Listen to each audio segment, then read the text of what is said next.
জাহান্নামের অতল গহ্বরে আগুনের ছোঁয়া লাগে এক ধরনের গাছ হয়, কাঁটাযুক্ত দুর্গন্ধযুক্ত একটা গাছ, এটার নাম জাক্কুম। জেনে রাখবেন। কি নাম?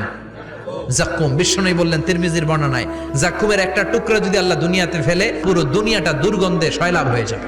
পুরো দুনিয়ার মানুষগুলো জাক্কুমের গন্ধে ওই জায়গায় শেষ, পুরো দুনিয়াটা নষ্ট হয়ে যাবে। ওই কাঁটাযুক্ত জাক্কুম তাদেরকে দেয়া হবে, ক্ষুধার চোটে জাক্কুমই খাইতে শুরু করবে। আহা, খেতেও পারবে না, গিলতেও পারবে না, এবার কয় পানি দাও। জাহান্নামীদের জন্য 4 ধরনের ঝর্ণা আছে।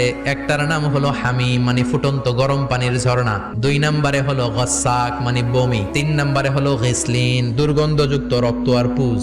4 নম্বরে হচ্ছে মোহল, পোড়া তেল। খা, দাউ দাউ করে এগুলো থেকে আগুন জ্বলবে, তৃষ্ণার চোটে এগুলোই খেতে চাইবে।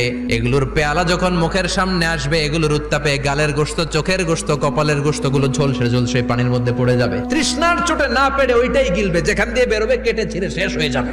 দিস ইজ জাহান্নাম। আমরা জাহান্নাম থেকে পানাহা চাই। চিল্লায়